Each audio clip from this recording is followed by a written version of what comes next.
ரொம்பவே சூப்பரான KFC chicken வீட்லயே செய்யலாங்க. அதுக்கு ரொம்ப நம்மளுக்கு பெரிய பொருள்லாம் தேவைப்படாது. நீங்க வீட்ல இருக்க பொருள வச்சே பண்ணலாம். இப்ப நான் சொல்ற பொருள்ல நீங்க வீட்ல இல்லன்னா கூட அதுக்கு பேஸ்ட்டா கூட நீங்க ஆட் பண்ணிக்கலாம். ரொம்ப ஈஸியா செஞ்சிடலாம் வாங்க. சிக்கன் வாஷ் பண்ணி நான் ஓரமா எடுத்து வச்சுருக்கேன். போன்லெஸ் தாங்க நான் எடுத்திருக்கேன். எலும்பு இல்லாத சிக்கன் வாங்கியிருக்கேன். பிரெஸ்ட் பீஸா வாங்கியிருக்கேன். அத வாஷ் பண்ணி ஓரமா வச்சிருக்கேன். இப்ப பவுல்ல தேவையான மசாலா போட்டுலாம். கொஞ்சமா பேப்ரிக்கா. உங்க கையில பேப்ரிக்கா இல்லனாக்கா தனி மிளகாய் தூள் போட்டுக்கோங்க. கொஞ்சமா onion powder, garlic powder, ginger powder எல்லாமே பவுடர் தாங்க. கொஞ்சம் ஒரு ஸ்பூன் போட்டுக்கோங்க. இதெல்லாம் இல்ல அப்படின்னா நீங்க பேஸ்ட்டா கூட சேர்த்துக்கலாம். இஞ்சி பூண்டு பேஸ்ட்டு, கொஞ்சமா ஆனியன் அரைச்சுக்கோங்க. சின்ன வெங்காயம் நல்லா பேஸ்ட்டா அரைச்சுக்கோங்க.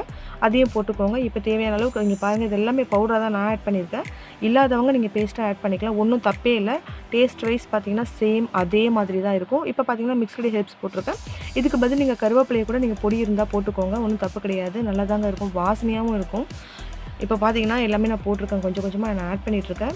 கார்லிக் பவுடர், இஞ்சி powder, onion powder, mixed herbs போட்டிருக்கேன். பேப்ரிக்கா போட்டிருக்கேன். தனி மிளகாய் தூள், கொஞ்சமா சீரகப்பொடி, கொஞ்சமா தனி மிளகாய் தூள், அப்புறம் நெக்ஸ்ட்டு பார்த்தீங்கன்னா கொஞ்சம் தனியாத்தூள் மட்டும் கொஞ்சம் எக்ஸ்ட்ரா போட்டுக்கோங்க. மஞ்சள் தூள் 1 1/2 ஸ்பூன் போட்டுக்கோங்க.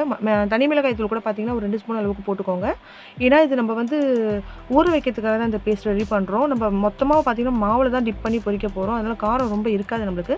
உங்களால் முடிஞ்ச அளவுக்கு நீங்கள் காரம் சேர்த்துக்கோங்க. இப்போ நான் போட்டிருக்க எல்லா பொருளுமே போட்டுட்டு கொஞ்சமாக சால்ட்டு போட்டுக்கோங்க. சிக்கனுக்கு ஊற வேண்டிய அளவுக்கு மட்டும் போட்டுக்கோங்க. இதெல்லாம் போட்டுட்டு உங்கள் கையில் பட்டர் மில்க் இருந்தால் மோர் ஊற்றிக்கோங்க. எங்களை மோர் இல்லை இப்போ. அதனால் 3/4 கப் அளவுக்கு நான் பால் ஊற்றிருக்கேன். அந்த பாலுக்கும் தேவையான அளவுக்கு தண்ணியை ஊற்றிக்கோங்க. ரொம்ப திக்காக இருக்க மாதிரி இருக்குது. இந்த ஸ்டேஜில் நான் கொஞ்சம் தேவையான அளவு தண்ணி விட்டுக்க போகிறேன். இவ்வளோ கட்டியே இருக்கக்கூடாதுங்க. கொஞ்சம் தண்ணி பதத்தில் தான் இருக்கணும். ரொம்ப தண்ணியில் ஒரு திக்கான பதத்தில் இருக்கணும். இப்போ தண்ணி ஊற்றி நான் உங்களுக்கு கலக்கி காட்டுறேன் பாருங்கள். இதெல்லாம் மிக்ஸ் ஆகிடுச்சு. மிக்ஸ் ஆன பிறகு தேவையான அளவுக்கு தண்ணி ஊற்றிக்கோங்க. இப்போ நான் 1/4 கப்லேருந்து 1/2 கப்புக்கும் கொஞ்சம் கம்மியாக தாங்க தண்ணி ஊற்றிருக்கேன். இதை நல்லா சூப்பராக மிக்ஸ் பண்ணி எடுத்திங்கன்னா இந்த அளவுக்கு லிக்யூடாக இருக்கணும். இப்படி இருந்ததுன்னா மட்டும்தாங்க நம்ம சிக்கனை ஊற வச்சுட்டு மாவில் டிப் பண்ணி எடுக்க சொல்ல ரொம்ப நல்லாயிருக்கும். இப்போ இதில் என்ன போடுறேன்னு பார்த்தீங்கன்னா பேக்கிங் பவுடர் தான் கொஞ்சம் போட்டிருக்கேன். எதுக்காக பேக்கிங் பவுடர் போடுறேன் அப்படின்னு பார்த்தீங்கன்னாக்கா இது நீங்கள் போட்டு ட்ரை பண்ணி பாருங்கள். சூப்பராக இருக்கும். சிக்கன் ரொம்ப சாஃப்ட்டாக இருக்கும். அது மட்டும் இல்லாமல் நம்ம பொரிக்க சொல்ல கிறிஸ்பியாகவும் இருக்கும். கொஞ்சம் நல்லாவே இருக்கும். அவ்வளோதான். இது கலந்து ஓரமாக வச்சிடலாம். நம்ம பேக்கிங் பவுடர் போட்டுக்கிறதால நல்லா நம்மளுக்கு இந்த மிக்ஸில் வந்து பேஸ்ட் வந்து நல்லா உப்பி வரும். அதுக்குள்ளே நம்ம சிக்கன் ரெடி பண்ணிடலாமாங்க. உங்களுக்கு எந்த அளவுக்கு சைஸ் தேவையோ கட் பண்ணிக்கோங்க. குட்டியாக வேணும்னாலும் நீங்கள் குட்டியாக கட் பண்ணிக்கோங்க. இல்லை நீட்டாக வேணும்னா நீட்டாக கட் பண்ணிக்கோங்க.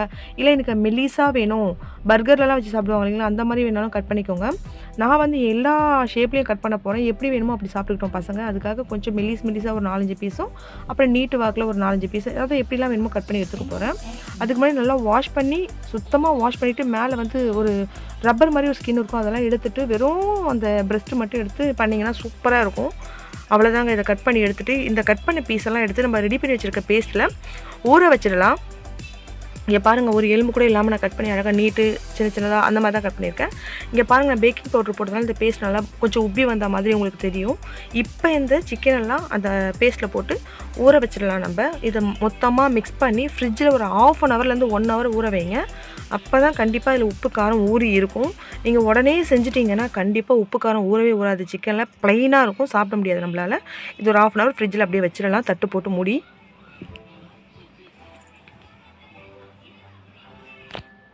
உங்களுக்கு பார்க்க சொல்லவே தெரியும் நான் போட்டிருக்க பேஸ்ட்டெல்லாம் நல்லாவே சூப்பராக ஒட்டி இருக்குது சிக்கனில். அப்போ நம்ம ஃப்ரிட்ஜில் 1/2 ஹவர் வச்சாக்கா இன்னும் நல்லாவே நம்மளுக்கு ஊறி இருக்கும். இது ஒரு பக்கம் ஊறட்டும். அதுக்குள்ளே என்ன மாவு நம்மளுக்கு தேவைன்னு சொல்லி பார்த்துலாம். அதாவது KFC செய்யறதுக்கு என்ன மாவு ரெடி பண்ணணும்னு சொல்லிடலாம். அதுக்கு ஃபஸ்ட்டு பார்த்தீங்கன்னா 200 கிராம் அளவுக்கு நான் மைதா மாவு எடுத்திருக்கேன். உங்கள் கையில் மைதா இல்லை அப்படின்னாக்கா கண்டிப்பாக நீங்கள் கார்ன்ஃப்ளவர் வேணால் எடுத்துக்கோங்க. தயவு செஞ்சு அரிசி மாவு மட்டும் போட்டுறாதீங்க.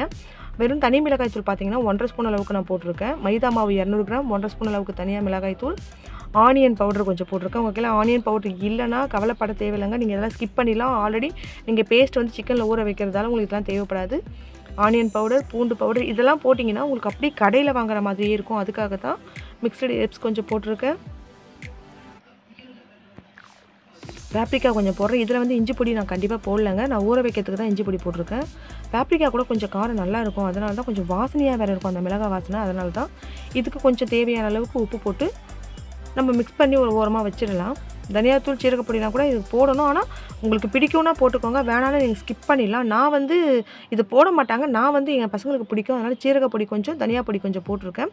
அவ்வளோதாங்க. இந்த மாவு ரெடி பண்ணி ஓரமாக வச்சுருங்க. இதில் தண்ணியெல்லாம் ஊற்றக்கூடாது. மிக்ஸ் பண்ணி ஒரு ஓரமாக இருக்கட்டும். இப்போ நம்ம ஒரு பக்கம் ஆயில் வந்து ஹீட் பண்ணிடலாம். நல்ல அகலமான பாத்திரம் வச்சுட்டு ஒரு தாராளமாக எண்ணெய் ஊற்றிக்கோங்க. சிக்கன் 65லாம் பொரிக்கிற அளவுக்கு நல்லாவே தாராளமாக எண்ணெய் ஊற்றிக்கோங்க. இப்போ இந்த பக்கம் மாவும் ரெடியாக இருக்குது, நம்ம ஊற வச்ச சிக்கனும் ரெடியாக இருக்குது. நான் ஒரு 1/2 அன் ஹவருக்கு மேலேயும் ஊற வச்சுட்டேன். இப்போ ஒரு சிக்கனாக எடுத்து அந்த மாவில் நல்லா டிப் பண்ணுங்கள். டிப் பண்ணிவிட்டு நீங்கள் ஒரு வாட்டி டிப் பண்ணி பொரிச்சாலும் ஓகே. இல்லைங்க எனக்கு நல்லா இன்னும் கிறிஸ்பியாக வேணும்னாக்கா ஒரு வாட்டி மாவில் போட்டு நல்லா டிப் பண்ணி எடுத்துகிட்டு திரும்பவும் நம்ம ரெடி பண்ணி வச்சுருக்க அந்த பேஸ்ட்டில் ஒரு வாட்டி போட்டு எடுத்துகிட்டு திரும்பவும் நீங்கள் மாவில் போட்டு பொரிச்சு எடுத்திங்கன்னா நல்லா குண்டு குண்டாக இருக்கும். ஆனால் பசங்க வந்து அவ்வளோ மாவெல்லாம் தேவையில்லாமா, என்னதான் இருந்தாலும் மைதா ரொம்ப உடம்புக்கும் நல்லதில்லை இல்லைங்களா, அதனால் ஒரு வாட்டி டிப் பண்ணி கொடுத்தா போதும். அதே போல் ரொம்ப அடிக்கடியும் செஞ்சு கொடுக்காதீங்க. வாங்கி கொடுக்கறது ரொம்ப உடம்புக்கு கெடுதி. முடிஞ்ச அளவுக்கு வீட்டில் செஞ்சு கொடுங்க. அதுவும் அடிக்கடி வேணாங்க. அது எப்பயாச்சும் ஒரு டைம் கேட்டாங்கன்னா, என்னைக்காச்சும் ஆசைப்பட்டு கேட்டாங்கன்னா எப்பயாச்சும் செஞ்சு கொடுங்க. நான் ஒரு வாட்டி தான் டிப் பண்ணிவிட்டு போட்டுட்டேன். இந்த மாதிரி எல்லா சிக்கனையுமே பார்த்தீங்கன்னா அந்த பேஸ்ட்டில் ஊற வச்ச சிக்கன் எடுத்து மாவில் டிப் பண்ணி அங்கே பாருங்கள் போட்டாச்சு. சூப்பராக பொரிஞ்சு கடையில் வாங்குகிற KFC சிக்கனே தோக்கடிக்கிற அளவுக்கு வீட்டில் சூப்பராக செய்யலாங்க. நீங்கள் கொஞ்சம் பால் மாறாமல் பசங்களுக்கு வீட்டில் ட்ரை பண்ணி செஞ்சு கொடுங்க. உங்களுக்கு தெரியலன்னா என்னோடய வீடியோஸை போய் பாருங்கள். பார்த்துட்டு கூட நீங்கள் ட்ரை பண்ணி கொடுங்க. இப்படி செஞ்சு கொடுத்தீங்கன்னா நம்ம பயப்பட தேவையில்லைங்க. நம்ம குழந்தைங்களுக்கு எப்படி கொடுக்குறோம், ஐயோ நம்ம வாங்குறோமே அது எப்படி இருக்குமோ, இல்லை நம்ம ஸ்டாக் இருந்த சிக்கனை பொரிச்சு கொடுக்குறாங்களா அப்படிலாம் கூட பயப்படுவாங்க இல்லைங்களா ஒரு சிலர். அந்த பயமே இல்லாமல் நம்ம வீட்டில் செஞ்சு கொடுக்கலாம். நான் வந்து ரொம்ப மாவு நிறைய ஆட் பண்ணாமல் டபுள் கோட்டிங்லாம் போடாமல் சிங்கிள் கோட்டிங்லேயே பொரிச்சதுனால ஓரளவுக்கு மீடியமான சூப்பரான அளவுக்கு பொரிஞ்சு வந்திருந்தது. மாவும் ரொம்ப ஒட்டலை, அழகாக இருந்தது. பசங்க சாப்பிட சொல்ல ரொம்பவே நல்லா இருந்தது. இங்கே பாருங்கள், உங்களுக்கு பார்க்க சொல்லவே தெரியும் கடையில் வாங்கின KFC சிக்கன் மாதிரியே இருக்குது. என்னோடய வீடியோஸ் இப்போ தான் ஃபஸ்ட் டைம் பார்க்குறீங்கன்னா மறக்காமல் சப்ஸ்கிரைப் பண்ணிவிட்டு பாருங்கள். என்னோடய வீடியோஸ் உங்களுக்கு பிடிச்சிருந்தால் லைக் பண்ணுங்கள், ஷேர் பண்ணுங்கள், சப்ஸ்கிரைப் பண்ணுங்கள். மறக்காமல் பெல் ஐக்கானை கிளிக் பண்ணுங்கள். அப்புறம் இதுக்கு டிப்பிங் பார்த்தீங்கன்னாக்கா டொமேட்டோ சாஸ் அண்டு மயோனஸ் சாப்பிட்லாம். நான் பார்த்தீங்கன்னா வெஜ் மயோனஸ் அண்ட் முட்டை மயோனஸ், எக் மயோனஸ் எல்லாமே பார்த்தீங்கன்னா என்னோடய சேனலில் ஆல்ரெடி போட்டிருக்கேன். நீங்கள் அந்த சேனலில் போய் பார்த்து கூட ட்ரை பண்ணி பார்க்கலாம். என்னோடய வீடியோஸ் உங்களுக்கு பிடிச்சிருந்தா மறக்காமல் எனக்கு தொடர்ந்து சப்போர்ட் கொடுத்துட்டே இருங்க. Thank you so much.